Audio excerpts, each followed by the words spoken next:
Sepanjang sejarah manusia tak ada yang sanggup menyangkali Kau Alfa Omega. Tuhanku luar biasa, luar biasa. Perbuatanmu hebat, dulu sekarang selamat. Lakukanlah lagi keajaiban dalam nama-Mu Tuhan. Nyatakanlah lagi kemuliaan-Mu, kemuliaan-Mu atas hidupku. Hidupku penuh mujizat. Sama-sama kita nyanyikan pujian ini. Kita katakan sebelum dunia ada, Tuhan kita belum dunia.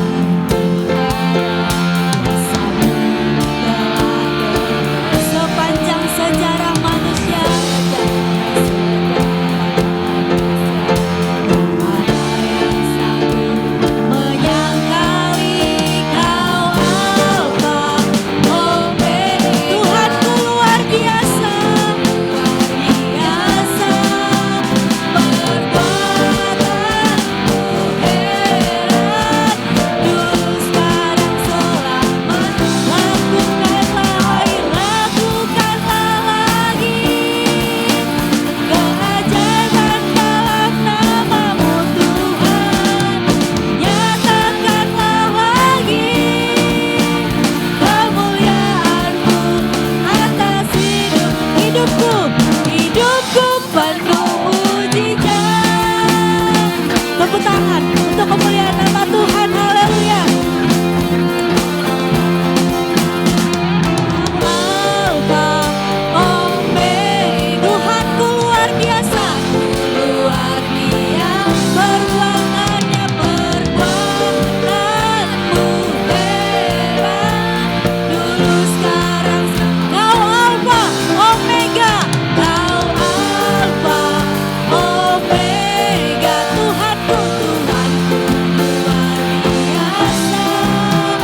Perbuatanmu hebat, dulu sekarang selamanya. Lakukanlah lagi keajaiban dalam nama-Mu Tuhan. Nyatakanlah lagi kemuliaan-Mu atas hidupku penuh mujizat. Haleluya.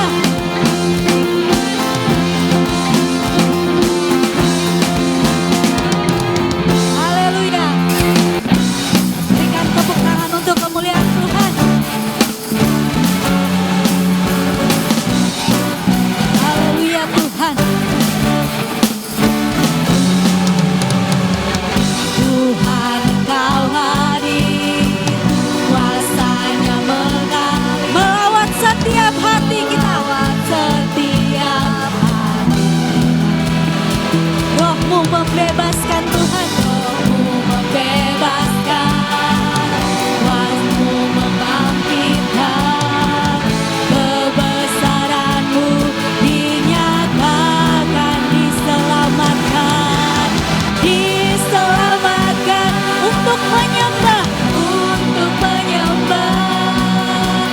datanglah kerajaan-Mu di dunia. Di hadapan tatamu, seluruh jiwa menyatu, nyanyikan pujian senada dengan surga. Kami datang bersatu, sembah puji nama-Mu. Semesta bersuka bersama dengan surga. Pujikan namanya. Kita berkumpul di tempat ini untuk menyembah Dia, amin. Kita berkumpul di tempat ini untuk memuji Dia. Haleluya. Tuhan Kau hadir, kuasanya mengalir melawat setiap hati.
gunakan tubuh kita untuk memuji Tuhan.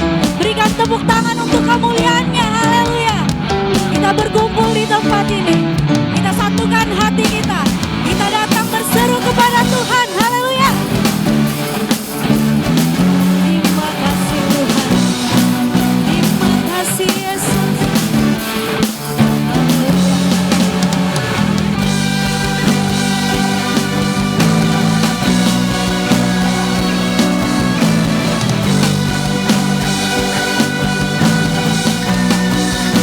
Sama-sama kita nyanyikan. Di hadapan tatamu seluruh jiwa menyatu, nyanyikan pujian senada dengan surga. Kami datang bersatu, sembah puji namamu, semesta bersuka bersama dengan di hadapan tatamu. Di hadapan tatamu seluruh jiwa menyatu, nyanyikan pujian sama dengan surga. Kami datang bersatu, sembah puji namamu, semesta bersuka sama dengan surga.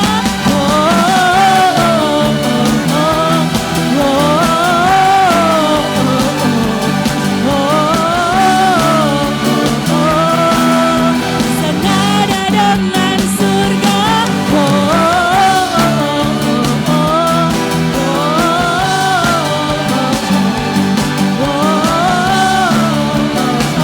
Katakan, senada dengan surga. Haleluya. Berikan kemuliaan bagi nama Tuhan.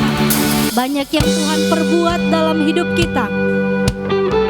Karena begitu banyaknya perbuatan Tuhan, kebaikan Tuhan, layaklah kita bersyukur di hadapan-Nya. Haleluya Yesus. Haleluya Tuhan. Terima kasih Yesus.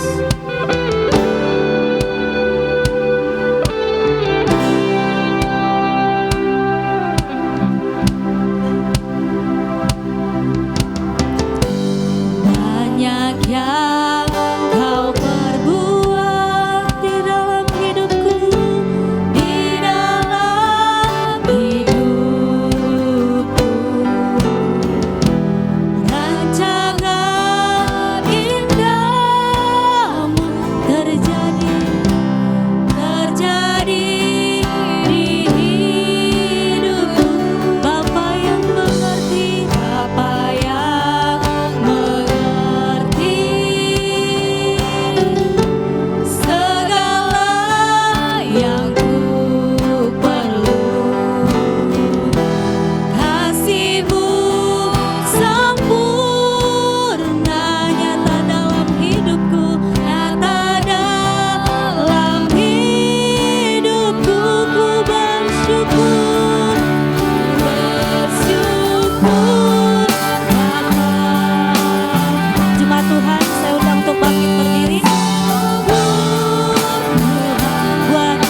di dalam hidup kami Tuhan.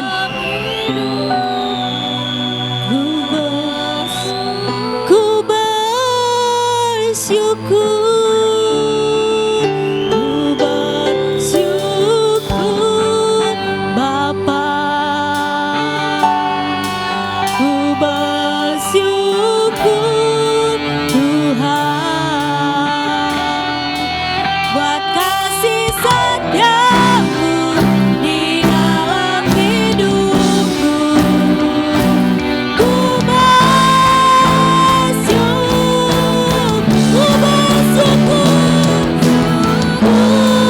Bapa, ku bersyukur Tuhan, ku bersyukur Tuhan buat kasih setia Tuhan, kasih setiamu di dalam hidupku.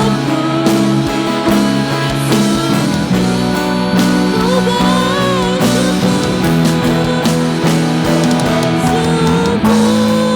Bapa,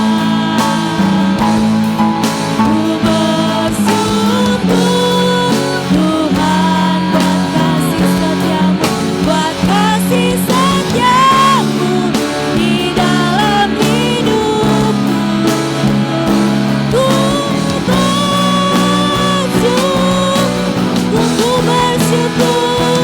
ku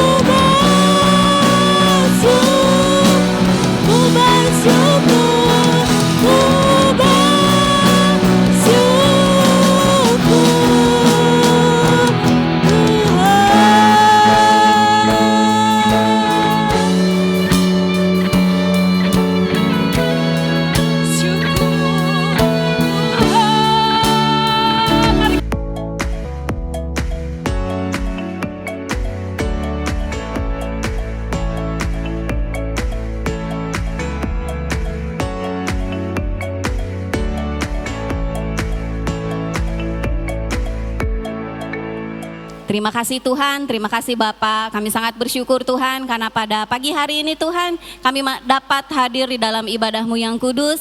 Terlebih kami bisa memuji, menyembah Tuhan yang Kau adalah sangat baik dalam hidup kami. Dan Kau adalah Allah yang layak dipuji dan disembah. Dan kami mau meninggikan Engkau di atas segala-segalanya dalam hidup kami Bapak. Tiba saatnya kami akan mendengar sabda firman Tuhan. Kami percaya Tuhan Kau yang akan membuka hati pikiran kami untuk kami bisa mendengarkan apa yang menjadi isi hati Tuhan. Sehingga Tuhan ini tidak terbuang sia-sia, tapi ini bisa berbuah di dalam hati kami, bisa kami aplikasikan dalam kehidupan kami, sehingga itu bisa berbuah dan buah itu bisa dinikmati oleh orang-orang di sekitar kami, sehingga hidup kami bisa menjadi bermakna dan hidup kami menjadi tidak sia-sia. Terima kasih Bapak yang baik, kami siap Tuhan mendengarkan sabda firman-Mu, biar hanya nama-Mu saja yang diagungkan dan dimuliakan. Kami mengucap syukur dan berdoa hanya dalam nama Tuhan Yesus, haleluya, amin. Ya, tema pada pagi hari ini di minggu yang ketiga di bulan Februari itu adalah Discovering the True You ya. Ini tema bulanan kita.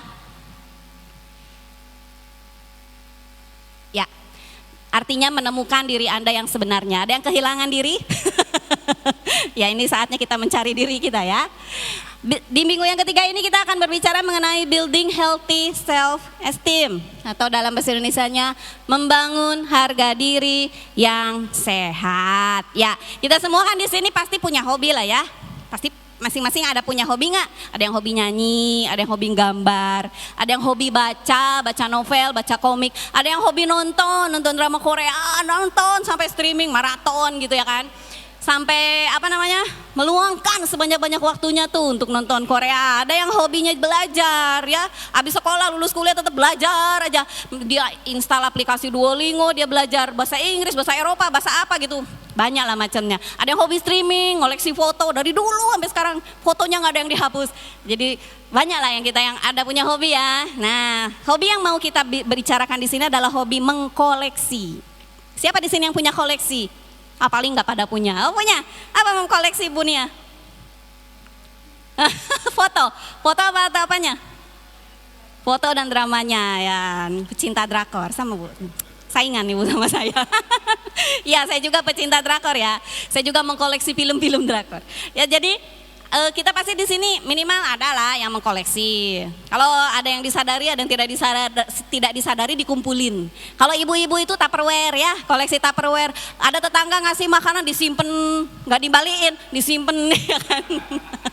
Ada yang koleksi sendok garpu, sampai banyak sendok garpunya di mana-mana gitu. Sampai lemarinya penuh. Kalau di rumah Bu Elvi tuh saya lihat gelas, botol minuman ya, botol minuman, terus gelas-gelas gitu. Karena dulu kan dia pernah kerja di tempat clubbing gitu, terus dia punya koleksi botol-botolnya diminta sama Filipus ya kan.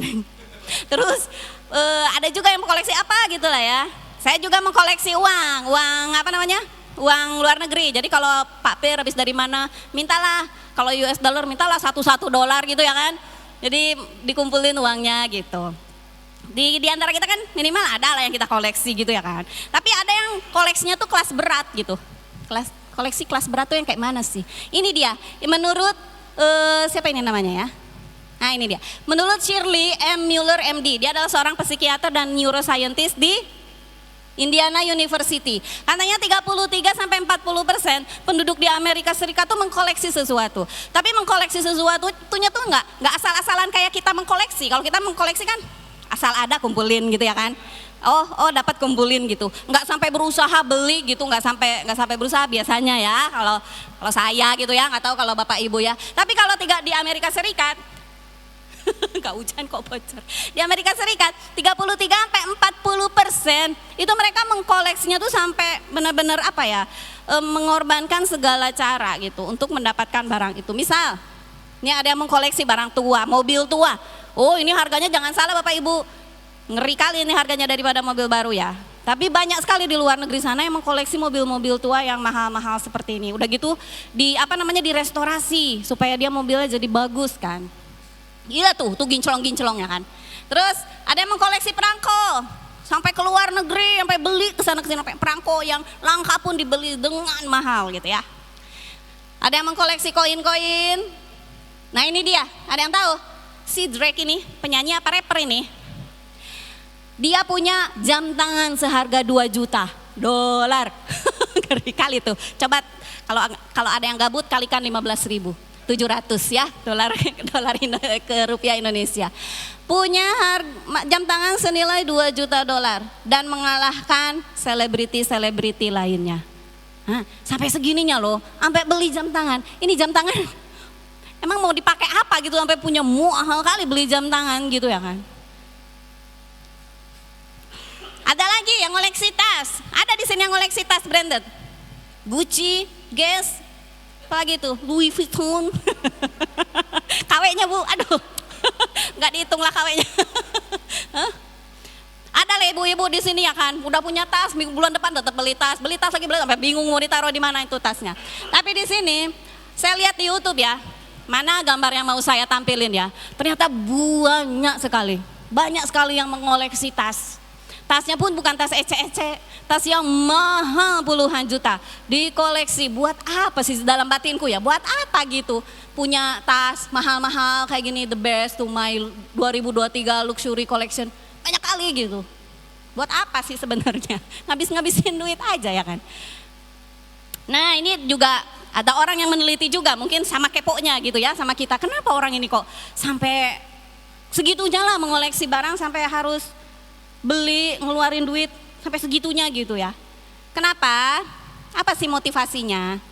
Ini menurut Dr. Christian Jarrett ya. Dia juga seorang psikologi neuroscientist yang tadi di Amerika Serikat, yang ini di University of Manchester di Inggris. Nah dia melakukan sebuah penelitian mencari tahu apa sih penyebab orang sampai rela membayar mahal untuk mengkoleksi barang-barang tadi ya, yang mahal-mahal tadi ya.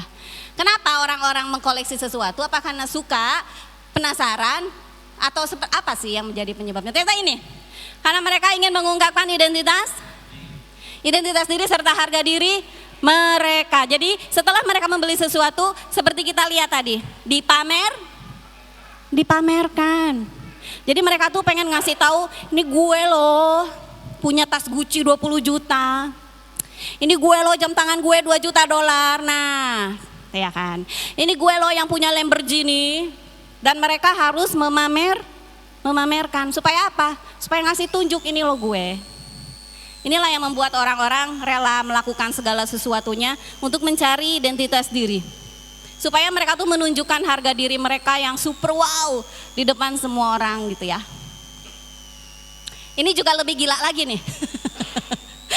Ini adalah perempuan namanya Imelda Marcos. Dia ini adalah seorang istri dari Presiden Filipina. Presiden Filipina ini juga nggak ada genah-genahnya. Kalau saya lihat di beritanya dia seorang diktator. Dan dia itu dilengsarkan dengan cara tidak terhormat ya. Nah, namanya Imelda Marcos, istri daripada Ferdinand Marcos, Presiden Filipina yang kerap disebut sebagai diktator. Dia menjabat tahun 65 sampai 86.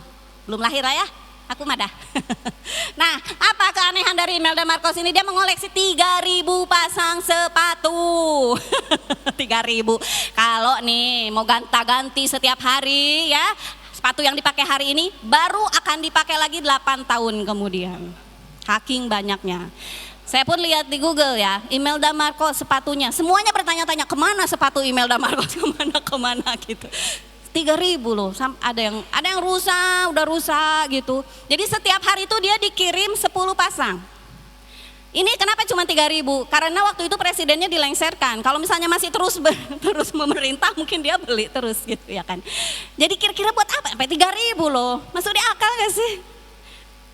Karena kenapa? Apa yang memotivasinya? Karena dia pengen nunjukin kalau dia tuh seorang istri penguasa yang kaya raya gitu. Jadi saking banyaknya sepatu yang dia koleksi itu dia berharap kalau orang-orang tuh memandang dia tuh sangat wow gitulah ya. Ada juga nih yang kenalannya Pak Bambang ya, hobinya pun agak unik nih kenalannya Pak Bambang ini, tapi udah almarhum nih temannya Pak Bambang ini. Jadi temannya Pak Bambang ini punya koleksi foto sama pendeta ya, foto sama pendeta, udah gitu dicetak di ukuran 30 kali 40 cm, dikasih figura terus dipasang di dinding di rumah. Jadi setiap khotbah mungkin ya, setiap ibadah mungkin habis ibadah di mana gitu, foto sama Pak Pendetanya, Pak Pendeta foto. Nah, udah gitu di print, taruh di dinding. Jadi kalau teman-teman ke rumahnya, itu banyak katanya foto-foto dia sama pendeta-pendeta. Udah gitu pas ditanya, kenapa? Untuk apa gitu, alasannya apa ya kan, foto sama pendeta-pendeta ini. Supaya ngasih tahu kalau dia tuh punya pergaulan yang luas gitu. Jadi orang itu haus bener untuk memperlihatkan identitas dirinya. Ini gue loh gitu. Gue punya pergaulan luas. Nah, lihat tuh foto saya sama siapa aja. Mungkin ya mau Pak Gilbert sama siapa mungkin ya. Mungkin semua pendeta mungkin dipasangnya di sana kayak gitu. Jadi kenapa orang-orang mencari identitas dirinya? Karena memang identitas diri dan harga diri yang sehat, ini kalau kita bicara harga diri yang sehat ya, itu memang menunjukkan kualitas hidup yang bagus gitu. Nah, identitas diri sama harga diri itu saling berkaitan. Jadi Bapak Ibu di sini nggak ada yang rendah diri kan? punya identitas diri yang sehat kan? Amin ya. Identitas dan harga diri juga akan menentukan kebugaran jiwa. Jadi kalau Bapak Ibu rendah diri ya, rendah diri misalnya, saya udah hitam, kumel, kucel, pendek, hidup lagi misalnya kayak gitu ya. Itu kan punya apa ya, self esteem yang rendah gitu ya. Rendah diri gitu. Nah itu akan mempengaruhi kebugaran jiwa kita. Jadi kemana-mana tuh kita malu, minder gitu. Kalau udah malu, minder biasanya apa? Biasanya nggak mau lah, nggak usah kemana-mana. Udah gitu dia, aduh kenapa sih hidung saya harus sepesek ini gitu ya kan. Lihat teman-teman mancung-mancung semua, aduh gimana kenapa sih saya tuh harus punya kulit hitam kayak gini, teman-teman saya putih-putih semua kayak gitu ya kan. Nah akhirnya mempengaruhi kebugaran jiwa dia dan akhirnya mengakibatkan apa? Nah di sini di dalam NHS National Health Service dia mempelajari apa sih dampak buruk dari punya harga diri yang rendah. Nah hati-hati ya yang suka menghakimi diri sendiri dengan mengatakan saya pendek, saya jelek, saya hitam, atau misalnya mengatakan ini saya apa sih kurus kali, atau saya gemuk kali gitu. Ini coba cek dulu, karena harga diri yang rendah itu apa akibatnya? Dia akan berdampak buruk pada kesehatan mental. Nah sekali lagi kesehatan mental terus yang saya bahas ini 3 kali berturut-turut bahas kesehatan mental. Apa di sini depresi semua? Ingat ya, kita harus dijauhkan sebagai anak Tuhan, harus dijauhkan daripada yang namanya gangguan kesehatan mental. Nah, karena punya rendah diri juga bisa mengakibatkan hal yang seperti itu. Ini bukan saya yang ngomong, bukan Pak Pendeta yang ngomong. Ini dari referensinya, dari fakta-fakta yang sudah diteliti. Jadi hati-hati. Kalau yang sering mengutuki diri sendiri, menghakimi diri sendiri ya, ih kamu jelek, kamu cebol, kamu apa, hati-hati. Karena kita akan depresi dan cemas. Dan juga mengalihkan kepada kebiasaan-kebiasaan buruk. Ini yang suka ngerokok nih, coba cek dulu, karena bukan saya yang ngomong ya, ini adalah penelitian yang ngomong. Kecanduan rokok, kecanduan minuman keras, dan kecanduan obatan. Itu karena dia memandang diri sendirinya rendah, gak punya harga diri yang sehat, tidak mengenal identitas dirinya yang sehat. Ya, gimana caranya menemukan identitas diri yang sehat tuh yang kayak mana sih Bu? Makanya di dalam bulan ini kita diajarkan bagaimana cara kita menemukan identitas diri kita yang sehat. Ya, apakah yang tadi yang mengoleksi barang-barang mewah sampai akhirnya boros-borosnya nggak peduli, dia jual rumah, dia jual apa, dia nggak peduli, yang penting barang yang dia miliki itu dia punya. Apa itu identitas yang sehat? Bukan, justru hal yang seperti itu malah identitas yang sangat tidak sehat. Karena apa? Karena kita mau mengorbankan berbagai macam cara untuk mendapatkannya, dan itu bukan identitas yang sehat ya. Jadi identitas yang sehat akhirnya kalau kita sudah mengenal diri kita sendiri, oh aku begini, oke, aku seperti ini, oke, aku punya kelebihan ini, aku punya kekurangan ini, oke, aku terima diri saya apa adanya, dan itu mengakibatkan kita punya harga diri yang bugar. Jadi kita kemana-mana pede, aku hitam dekil, kamu mau apa gitu ya kan, pede gitu. Nah ini penting banget untuk mencapai hidup kita yang maksimal. Kalau orang yang rendah diri, berani gak ngobrol sama bos-bos terkenal? Nggak mungkin. Tapi kalau orang yang punya percaya diri, walaupun dia gak ada jabatannya ya, walaupun dia gak ada duitnya, tapi kalau dia punya confident ya, terus identitasnya dia yakin kalau dia itu orangnya bagus, orangnya oke, ya dia bakalan percaya diri aja ketemu dengan orang-orang yang luar biasa ya. Ya, di sini di bulan ini kita belajar untuk discovering nih, makanya mencari, menemukan apa sih diri kita yang sebenarnya tuh, apa sih saya ini yang sebenarnya ya. Sehingga ketika kita menemukan diri kita, menemukan jati diri kita, menemukan identitas kita, menemukan siapa diri kita yang sebenarnya, akhirnya kita tidak akan menyanyiakan hidup kita. Akhirnya kita bisa memanfaatkan setiap hari dalam hidup kita dengan maksimal. Ya, apa identitas kita yang sebenarnya dalam Tuhan? Minggu pertama ada yang ingat? Kita ini apa? Kurang keras. Kita ini apa? Ya, kita ini adalah anak-anak Allah. Di dalam 1 Yohanes 3 ayat 1 sampai dengan 3, karena besarnya kasih Tuhan untuk kita, maka kita disebut anak-anak Allah. Kalau kita anak-anak Allah ya, bukan hanya sekedar makhluk ciptaan, tapi kita itu diangkat jadi anak-anaknya Allah. Artinya kita ini udah disayang ya kan, disayang sama Bapa. Apapun yang terjadi sama kita, kita akan tetap menjadi anaknya karena kita udah jadi anaknya ya. Kemudian yang kedua, kita apa? Ahli waris daripada kerajaan Allah. Apa yang Allah miliki, apa yang Allah janjikan, itu semua diberikan buat kita. Itu semua buat kita. Jadi ini yang harus kita sadari dulu. Oh, saya ini anak Allah, saya ini ahli waris Allah. Apa yang dijanjikan itu ya buat saya. Gitu, bukan buat orang lain, bukan buat si A, bukan buat si B, tapi buat saya gitu ya kan. Jadi kalau misalnya Tuhan menurunkan kuasa, ya itu kuasa buat kita gitu. Kalau Tuhan punya mukjizat, ya itu mukjizat punya kita gitu. Bukan punya pendeta, bukan punya hamba Tuhan yang besar, bukan. Tapi punya kita. Nah kita punya tanggung jawab kan sebagai ahli waris. Itu minggu lalu sudah kita pelajari. Dan di minggu ini di dalam Mazmur pasal yang ke-139, kita akan belajar bahwa kita adalah hasil karya Allah yang ajaib dan dahsyat. Oh keren ya. Nah kita mau baca sama-sama Mazmur ini. Ini adalah Mazmur yang salah satu Mazmur yang terindah di antara 150 Mazmur yang lainnya. Saya juga, ini kan kita baca cuma dari ayat 13 sampai 18. Coba Bapak Ibu kalau di rumah ya, karena ini disebut sebagai Mazmur yang terindah, coba Bapak Ibu baca dari ayat 1 sampai dengan ayat 18. Itu memang indah banget. Kata-katanya tuh indah gitu. Jadi kita pun sangat terharu gitu dengan membacanya. Ini Mazmur yang ditulis oleh Daud. Jadi mari kita sama-sama berdiri, kita mau membacanya dan kita mau meresapinya, setiap kata-kata yang dituliskan oleh Daud ya. Seakan-akan itu memang punya kita ya. Oke, Mazmur 139 ayat 13 18 kita baca sama-sama ayat 13 1 2 3. Sesungguhnya engkaulah yang membentuk buah pinggangku, menenun aku dalam kandungan ibuku. Aku bersyukur kepadamu sebab aku dijadikan dengan dahsyat dan ajaib. Betapa ajaib apa yang kau buat dan jiwaku benar-benar menyadarinya.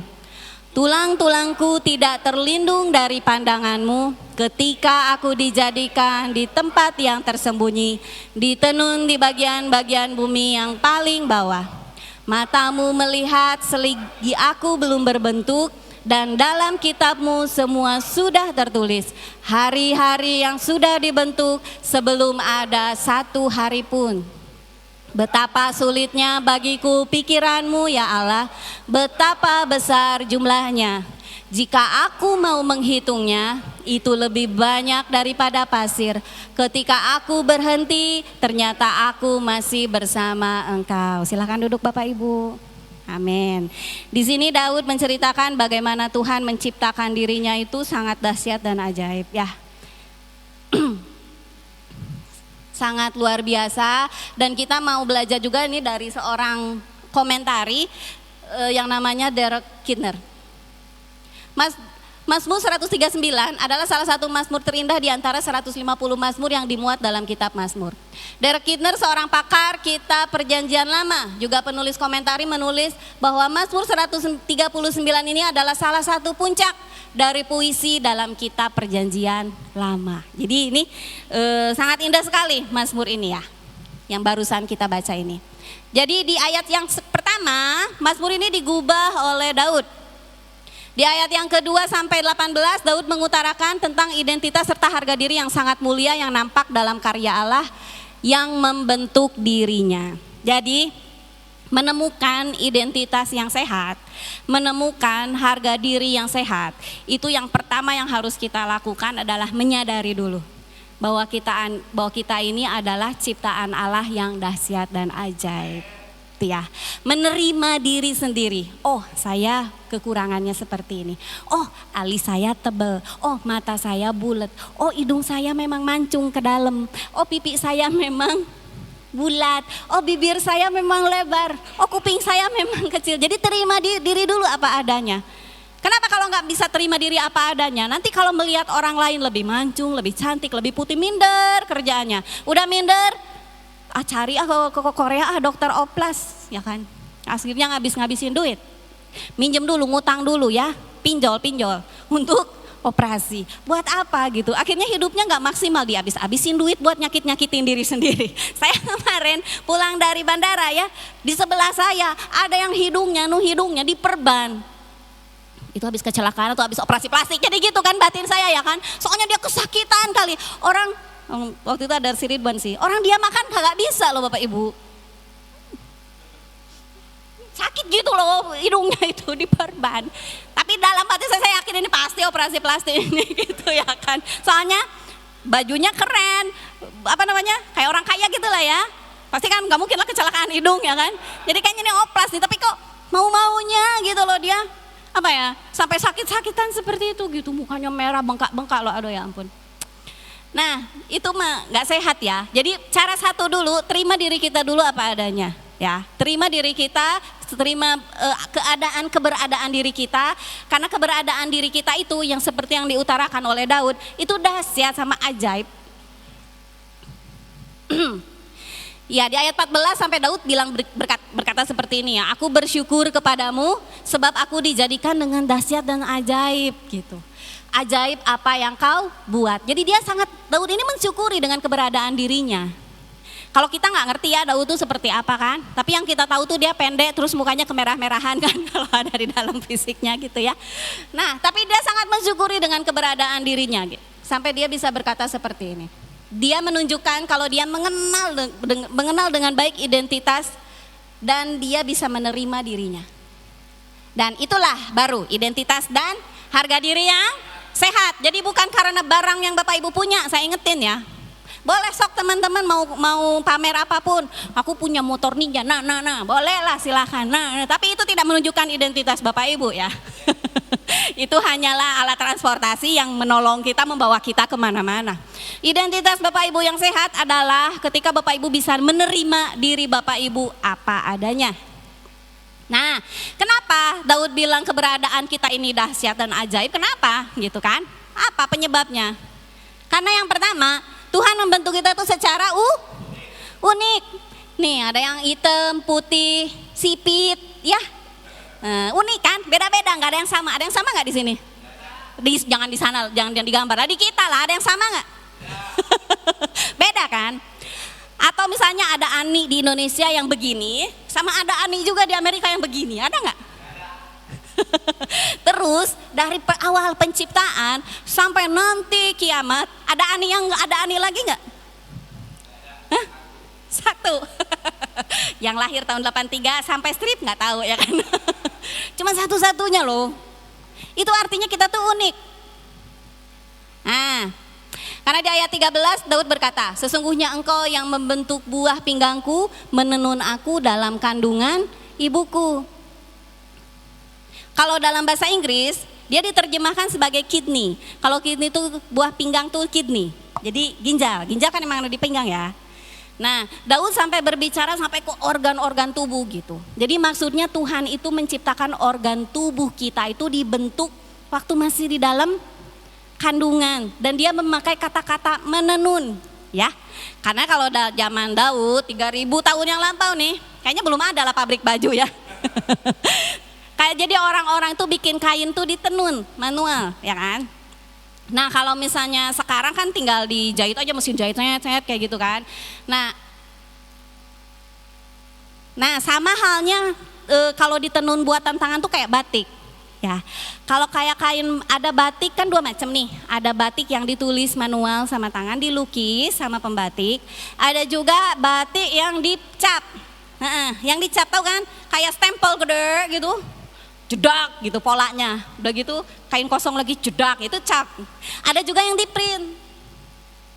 Nah kalau ini di print ya, yang sebelah kanan. Ada juga yang dilukis. Kira-kira mahal yang mana?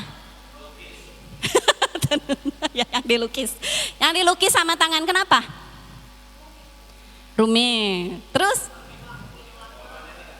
Iya, beda soalnya. Mau misalnya nih siapa pembatik di sini ya? Bu Inop misalnya. Bu Istinop, ini ya contoh gambarnya, tolong digambarkan sebanyak 5 meter seperti ini. Itu kan pembatik ya tugasnya kan. Dia ngebatik, ngikutin contoh. Tapi di kain kedua nggak mungkin sama, namanya tangan, ya kan? Bisa belok ke kanan, belok ke kiri, kadang nggak belok gitu ya kan? Kadang dia tambahin titik dengan kreativitasnya. Jadi kalau buatan tapi hasilnya jadinya mahal karena dia dibikin pakai waktu, pakai tenaga orang, ya kan? Dibuat secara manual. Kalau di print tinggal taruh di komputer, jedak dalam 1 menit bisa dapat ratusan kain gitu. Makanya harga kalau di print jadi murah. Jadi kalau kita semua nih WL Singer di sini 10 orang pakai baju batik yang sama, itu udah pasti baju murah hasil printan. Tapi kalau gini Pak Stephen ya, mulai sekarang pemain musik harus beli batik tulis, wes ya. Warnanya coklat ya atau warnanya merah, oke beli 2 juta ya ke Medan. Ya makan aja batik tuh. Nah pas di sini pasti beda-beda polanya, mau walaupun sama. Biasa kan ada batik tulis tuh, yang bapak ibu anak sama ya, seragam gitu, tapi tetap beda coraknya. Kita harus belajar membedakan batik tulis, batik printing gitu. Karena mahal kali yang namanya batik tulis. Jadi kenapa Daud mengatakan kata-kata menenun? Karena kita ini berbeda-beda dan itu adalah mahal harganya, berharga. Makanya Bapak Ibu, kalau Bapak Ibu pesek, kalau Bapak Ibu matanya memang bulat, bibirnya tipis, ya itu memang Tuhan menjadikan berbeda. Kalau Tuhan menjadikan sama, berarti Bapak Ibu produk murahan ya. Misalnya nih saya Bu Sihite sama Bu Dea pergi ke Korea Selatan mancungin hidung, 2-3-tiganya sama ya kan, mancungin hidung. Datang ke sini mukanya sama semua. Itu artinya kita ini barang murahan ya kan, sama gitu. Jadi gak usah minder lagi dengan keadaan diri kita. Makanya Tuhan menciptakan kita berbeda karena kita tuh unik, dijadikan supaya berbeda ya. Bahkan kembar identik pun punya sidik jari yang berbeda. Jadi sidik jari kita tuh nggak ada yang sama dengan semua orang. Makanya sidik jari suka dipakai buat di imigrasi. Dimanapun kita tet, karena nggak ada nih sidik jari si Ani sama orang Eropa sama, nggak ada gitu. Jadi si Ani tuh si Ani aja ini sidik jarinya. Kalau misalnya di dunia ini ada 8 miliar makhluk hidup, berarti ada 8 miliar sidik jari telunjuk kiri, 8 miliar sidik jari telunjuk kiri, 8 miliar sidik jari. Makanya ajaib bener ya. Kalau Daud bilang nggak bisa di luar akal, tuh emang bener. Kita nggak bisa memahami bagaimana pikirannya Tuhan, karyanya Tuhan yang luar biasa. Ya, betapa ajaib apa yang kau buat. Nah, dengan kesadaran ini harusnya kita bersyukur dengan keadaan kita. Ya, jadi nggak usah minder-minder lagi. Kenapa kulit saya hitam? Kenapa kulit saya? Ya terima. Ya memang Tuhan menciptakannya begini ya. Spesial memang, limited edition. Jadi nggak perlu iri lagi dengan bentuk mata, hidung, warna kulit orang lain, nggak usah. Yuk, aku mau kita semua menanamkan dalam hati pikiran kita masing-masing nih. Kalau yang dari tadi masih ngelamun, yuk kita kalau ngomong mungkin masuk ke sini ya. Kita baca sama-sama apa yang dikatakan di depan ini. 1, 2, 3. Aku ditenun secara unik oleh Tuhan. Aku adalah batik tulis dan bukan batik cap. Apalagi batik printing. Aku bukan hasil produksi massal, tetapi buatan tangan Allah yang dibentuk sangat berharga. Dan aku bersyukur kepada Allah karena aku dijadikannya dengan dahsyat dan ajaib. Amin. Ya Bapak Ibu, dahsyat dan ajaib. Kita patut bersyukur dengan apa yang Tuhan kasih buat kita. Ya, keberadaan kita bersifat dahsyat dan ajaib. Yang kedua karena Tuhan bentuk kita secara spesifik. Kalau kita lihat nih, dalam organ tubuh kita itu detail, rumit ya. Kalau mau di ronsen, yang mana urat ini, yang mana urat ini, yang mana itu rumit. Sulit dipelajari ya. Makanya ada yang mau jadi dokter di sini? Intan mau? Gak semua orang mau jadi dokter. Anak saya dua-duanya gak ada yang mau jadi dokter. Rumit, sulit. Nah, ketika Tuhan menciptakan, apa sih? Oh iya, apa sih perbedaan unik sama spesifik? Kalau tadi kan unik ya yang kita pelajari, terus yang kedua ini spesifik. Unik itu artinya beda, ya, spesial, beda dari yang lain. Kalau spesifik artinya, ya, detail yang akurat. Harus detail yang akurat. Jadi memang harus akurat sama apa? Kan kalau disebut akurat harus ada perbandingannya ya. Akurat dalam hal apa? Dalam hal kesesuaiannya dengan tujuan Allah dalam membentuk kita. Kita bisa mempelajarinya kayak orang yang lagi bikin jam tangan mekanik. Di sini ada yang punya jam tangan mekanik. Biasanya jam tangan mekanik itu harganya lebih mahal dibandingin jam tangan digital ya. Jam tangan mekanik itu partnya di dalamnya itu dibikinnya tuh memang beda-beda. Ada yang bundar, kecil, besar, ada yang panjang, kecil, tipis, ada yang tebal. Jadi di setiap mesin-mesin memang kayak gitu ya kan. Ada part-partnya yang dibuat secara spesifik, berbeda dengan satu tujuan. Untuk menunjukkan waktu yang tepat. Jadi semakin bagus jamnya, dia nggak akan telat sedikit pun. Jadi kalau kita kan pengennya beli jam tuh yang tepat ya. Masa kita mau lihat jam ragu-ragu ini kurang 5 menit, apa kurang 3 menit dari jam yang bener ya gitu kan nggak mau. Kan kita mah kalau mau beli jam kan pengennya yang tepat ya kan. Nah jam mekanik ini biasanya tepat, jadi semakin dia di dalam part-partnya itu semakin bagus, itu bisa menunjukkan waktu yang semakin tepat. Ya, arloji mekanikal, arloji yang mahal dibuat dengan spesifik dan akurat, berbeda dengan arloji digital yang diproduksi secara massal. Jadi ada orang-orang yang juga punya ya arloji mekanikal yang seperti ini. Ya sama, karena dia dibuat untuk menunjukkan waktu yang tepat, akhirnya di dalamnya dibuat mekanisme yang sangat akurat gitu. Detail-detailnya tuh benar-benar diperhatiin secara akurat. Ya sama dengan kita juga Bapak Ibu. Kita juga diciptakan Tuhan itu akurat, spesifik, sesuai dengan tujuannya untuk menciptakan kita. Jadi Bapak Ibu di tempat ini itu ada tujuan Tuhan. Makanya kenapa saya nggak dilahirin di Amerika ya? Kenapa saya dilahirin di Indonesia pas udah merdeka? Kenapa? Untung saya bersyukur saya nggak dilahirin di pas penjajahan. Ya kan? Kalau di penjajahan mungkin brojol langsung mati ditembak. Jadi Kenapa saya dilahirkan di zaman ini? Kenapa saya dilahirkan dari orang tua yang hitam? Kenapa saya dilahirkan dari orang tua yang putih? Itu Tuhan tuh udah punya tujuannya gitu. Karena dia tuh nggak pernah iseng, nggak pernah asal-asalan. Saya iseng bikin si Windy gitu ya kan. Nggak ada, dia tuh iseng. Tuhan tuh mengetahui Tuhan tuh menghadirkan kita di dunia ini tuh dengan tujuan yang indah dalam hidup kita. Ini ada yang tahu nggak Nick Vujicic? Ada yang tahu nggak? Ada yang pernah lihat nggak di YouTube berseliweran tentang dia? Dia ini dilahirkannya cacat, ya. Dia punya sindrom tetra amelia. Jadi Nick Vujicic adalah penginjil, tapi dia ini seorang penginjil dari Australia. Dia ini lahir tanpa tangan dan kaki. Kalau misalnya kita berpikir Tuhan itu dahsyat dan ajaib, dia menciptakannya lengkap. Belum tentu Bapak Ibu.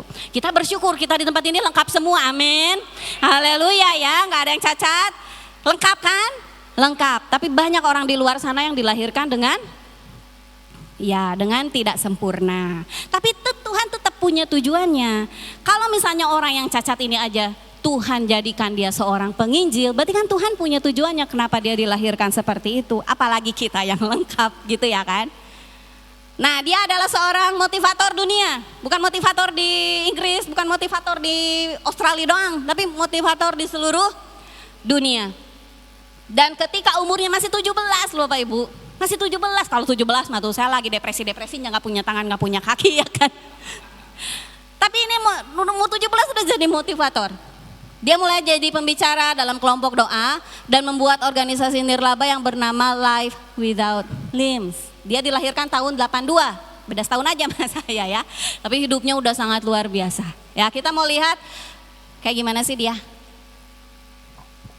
Ada videonya ya, pada saat dia lagi berpidato. Bisa diplaykan Pak. The greatest 2 days in anyone's life. The day you were born and the day you knew why. There's a greater purpose for my life. Kenapa tujuan I am besar here dalam for a hidup? reason. Sure, I didn't get a miracle, but I realized something. If God doesn't change my circumstance, He's going to use my life to be a miracle for someone else. When you don't get a miracle, you can still be a miracle for someone else. And if you haven't found that peace of knowing who you are and why you're here, I want you to know that's how I've overcome. I don't have any walls. My book's called Life Without Limits. And what will be, will be. I've acted in a short film, 30 awards. I got Best Actor in a Short Film. I've done my own music video. I've written 2 books. First book, 30 languages, 800,000 copies. I'm 29 and we know 1 billion people know who I am. Not to bring up my pride or my name or my status, trust me, I'm just like you. But I hope you are inspired to know that if I can dream big, then so can you. Ya, jadi dia bilang kayak gini, Tuhan itu melahirkan saya tuh pasti ada alasannya, ya. Kalau saya memang nggak ngalamin yang namanya keajaiban, ya udah, saya bisa ngasih keajaiban itu ya buat orang lain katanya. Kalau saya sendiri nggak mendapatkan keajaiban, dia kalau saya sering lihat pidatonya tuh dia selalu berdoa, Tuhan kasih saya tangan, Tuhan kasih saya kaki, dia selalu berdoa seperti itu. Tapi nggak dijawab sama Tuhan. Berarti dia nggak ngalamin keajaiban dia bilang. Tapi dia bisa ngasih keajaiban buat orang lain, gitu ya. Jadi itulah dia walaupun nggak punya tangan, nggak punya kaki, dia bisa berenang, dia bisa skydiving kalau teman-teman bisa mau lihat ya. Dia terjun loh dari pesawat, dia melakukan semuanya hal-hal yang kita nggak rasain gitu. Dia nulis buku, 2 buku yang dia tulis, gimana tuh caranya nggak punya tangan nulis buku coba, gitu ya kan? Nah kalau dia aja dilahirkan kurang sempurna sama Tuhan, tapi Tuhan punya tujuan dalam hidupnya, apalagi kita Bapak Ibu yang sangat-sangat sempurna ini. Tuhan itu punya tujuan dalam hidup kita. Tapi kenapa si Nick Vujicic ini bisa jadi orang yang luar biasa? Karena yang pertama yang dia pelajari adalah dia menerima dirinya sendiri. Oke, aku gak punya tangan, aku gak punya kaki, tapi itu tidak membatasi diriku, gitu ya kan? Sama dengan kita, oke, aku misalnya gak punya kemampuan, aku gak punya harta yang banyak, aku gak punya ini, tapi itu tidak membatasiku. Itu yang harusnya ada dalam pikiran kita ya. Ya, di ayat 15 Tuhan bilang tulang-tulangku tidak terlindung dari pandanganmu ketika aku dijadikan di tempat yang tersembunyi ditenun di bagian-bagian bumi yang paling bawah. Matamu melihat selagi aku belum berbentuk. Jadi Tuhan itu melihat pada saat kita masih di dalam kandungan tuh Tuhan benar-benar memastikan tulang-tulang kita, ya kan. Pada saat kita masih belum berbentuk tuh Tuhan benar-benar memperhatikan gitu. Supaya kita lahir itu sesuai dengan tujuannya Tuhan. Jadi kita nggak perlu minder ya dengan keadaan spesifik kita. Kenapa saya dilahirkan berkulit seperti ini? Karena memang Tuhan tuh punya tujuan. Saya dilahirkan di keluarga orang Sunda ya. Kenapa Bapak Ibu lahir di tempat ini? Karena Tuhan tuh punya tujuan. Kenapa Bapak Ibu dilahirkan di keluarga yang Batak atau misalnya yang keluarga hitam? Itu memang sudah dirancang oleh Tuhan. Jadi sadarilah Tuhan bentuk diri kita secara spesifik sesuai dengan tujuannya yang mulia. Jadi ayo kita cari yuk tujuan Tuhan yang mulia dalam hidup kita itu apa? Apa yang kita bisa kerjakan dengan tangan, dengan kaki kita, apa yang bisa kita perbuat, apa yang bisa kita lakukan untuk menjadi berkat, untuk hidup kita tuh supaya bermakna. Ya, kalau mencari tujuan Tuhan tuh gampang. Yang penting jangan melenceng dari firman Tuhan dan itu menjadikan kita menjadi semakin berkat buat bagi banyak orang sehingga hidup kita tuh bermakna. Apa yang bisa kita kerjakan? Hal-hal yang kecil aja yang bisa dulu kita kerjakan ya, nggak usah kita jadi motivator dunia dulu ya kan. Hal-hal kecil apa yang bisa kita lakukan untuk mengembangkan diri kita menjadi berkat? Di gereja saya harus jadi berkat, di perusahaan saya harus jadi berkat, di dalam rumah tangga saya harus jadi berkat, di dalam pergaulan saya harus jadi berkat. Itu kita cari tujuan Tuhan dalam hidup kita ya. Nah yang ketiga, keberadaan kita bersifat dahsyat dan ajaib karena Tuhan itu membentuk kita dengan rencana untuk masa depan kita. Matamu melihat selagi aku belum berbentuk dan dalam kitabmu semua sudah tertulis hari-hari yang sudah dibentuk sebelum ada satu hari pun. Di ayat 16, Daud pemazmur ini berkata, kalau pada saat kita belum dibentuk nih, pada saat kita masih di dalam kandungan ibu kita yang masih belum berbentuk, mungkin masih embrio ya. Tapi Tuhan tuh udah merencanakan hari-hari kita sampai kita lahir, nanti kita menikah, nanti kita tua seperti apa. Udah Tuhan rancang. Jadi gak perlu kita menjalani hari dengan berkata, kebetulan aku ketemu Pak Stephen di tempat ini ya. Gak ada, itu semua sudah masuk rancangan Tuhan. Kebetulan aku menikah sama Pak Marbun ini ya. Enggak, itu semua sudah tujuan Tuhan. Jadi pasangan Bapak Ibu yang sekarang ini bukan karena kebetulan atau karena dipaksa perjodohan, bukan. Tapi memang karena rencana sudah Tuhan rencanakan gitu.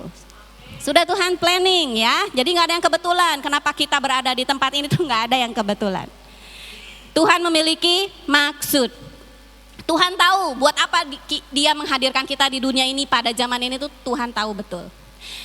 Oke, nah kita itu nggak kayak kaleng jelek, kotor, kucel, karatan yang ada di pinggir jalan, yang nggak tahu kenapa ada di situ, yang ditendang sama anak-anak kesana kemari. Kita bukan seperti itu ya. Keberadaan kita adalah keberadaan yang berarti dan berharga. Jadi Bapak Ibu ini sangat berarti buat Tuhan. Bapak Ibu ini, anak-anak di tempat ini tuh sangat berharga buat Tuhan. Jadi jangan lagi kita punya rasa minder, kecewa dengan diri sendiri. Jangan jauh-jauhkan itu semua. Terima diri saya. Oh oke, saya seperti ini, saya punya pribadi seperti ini, karakter saya seperti ini. Gak usah niru-niru orang lain. Saya pendiam, orang lain ceria, ikutan ceria. Jangan dipaksakan. Keluarlah dengan jati diri apa adanya. Ada yang introvert, ada yang ekstrovert, ada yang kolerik, ada yang sanguin, ada yang dengan kepribadian kita masing-masing. Tampillah percaya diri dengan hal itu. Jangan ngikut-ngikut orang lain, jangan niru-niru, gak usah ya. Nah, kalau misalnya nih, kalau kita seperti kaleng tadi, artinya kita tuh tujuan hidupnya nggak jelas ya. Kalau orang punya tujuan hidup nggak jelas kayak gimana? Kayak apa ya? Macam ini kursi. Tiba-tiba ada seseorang yang naruh di sini aja, naruh di sini gitu. Terus saya nanya, siapa ini yang naruh di sini? Gitu ya kan? Terus nggak ada yang ngaku kan?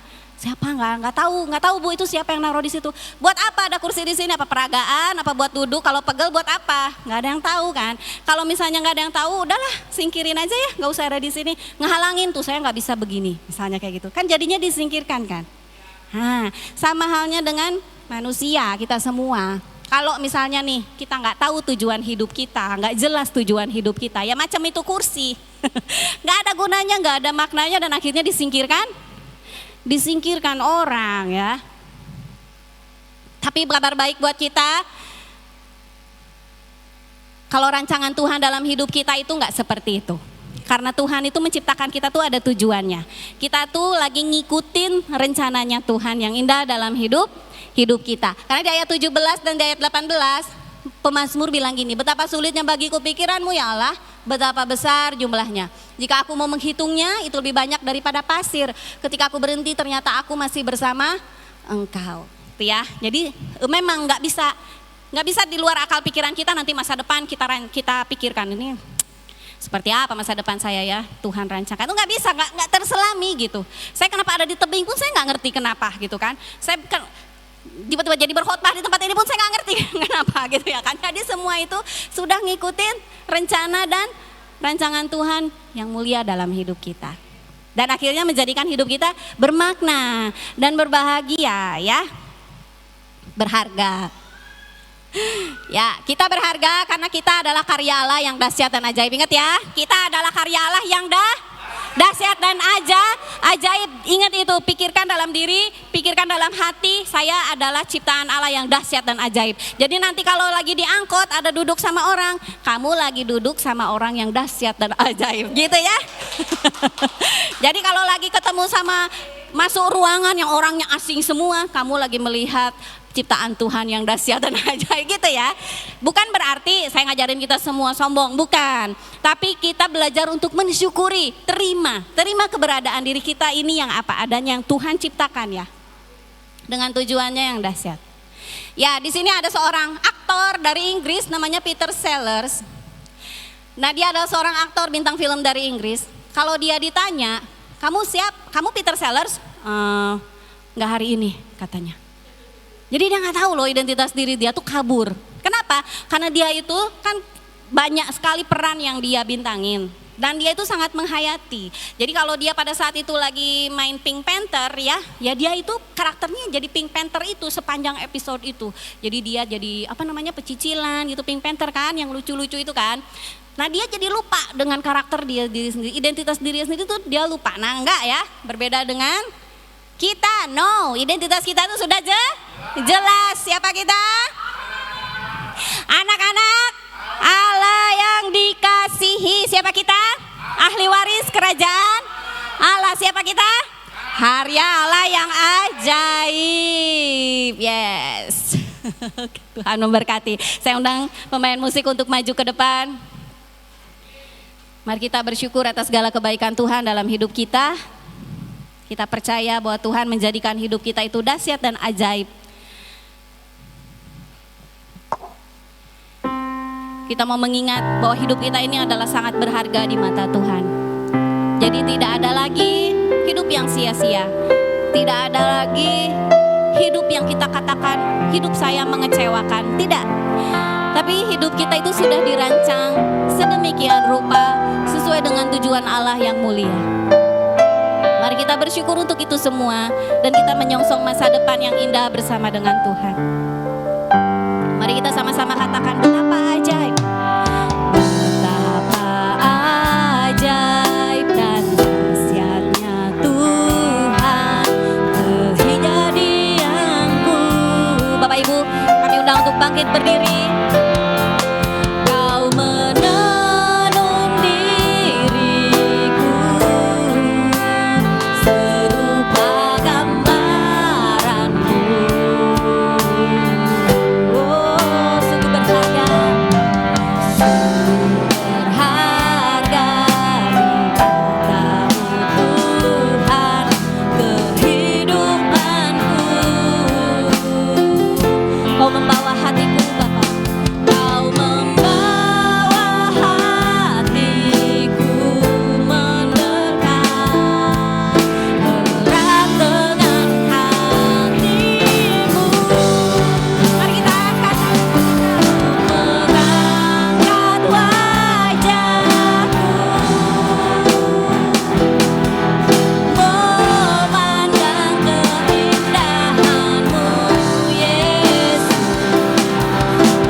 kami percaya Tuhan, Kau menjadikan kami dahsyat dan ajaib. Betapa besar dan betapa ajaib apa yang Kau buat Tuhan. Dan jiwa kami benar-benar menyadarinya ya Bapa. Kami menyadari Tuhan bahwa betapa hebat, betapa ajaib, betapa dahsyat apa yang Kau rencanakan dalam hidup kami ya Tuhan. Kami bersyukur untuk segala keberadaan kami ini ya Bapa. Kami bersyukur atas segala yang Kau berikan dalam hidup kami ya Bapa. Kami mau Tuhan untuk kami bisa menjadi lebih berarti lagi hidup kami untuk kedepannya ini ya Bapa. Mengisi hari-hari kami kedepannya ini tidak lagi sia-sia Tuhan, tapi kami mau mengisinya dengan hari-hari yang bermakna, hari-hari yang berbuah, hari-hari yang bisa menjadi berkat bagi Tuhan, bagi orang-orang di sekitar kami, bagi keluarga kami Tuhan, bagi teman-teman kami, bagi tetangga kami, sehingga hidup kami ini Tuhan adalah hidup yang mencerminkan bahwa ada Tuhan dalam hidup kami ya Bapa. Kami bersyukur atas kasih-Mu dan anugerah-Mu.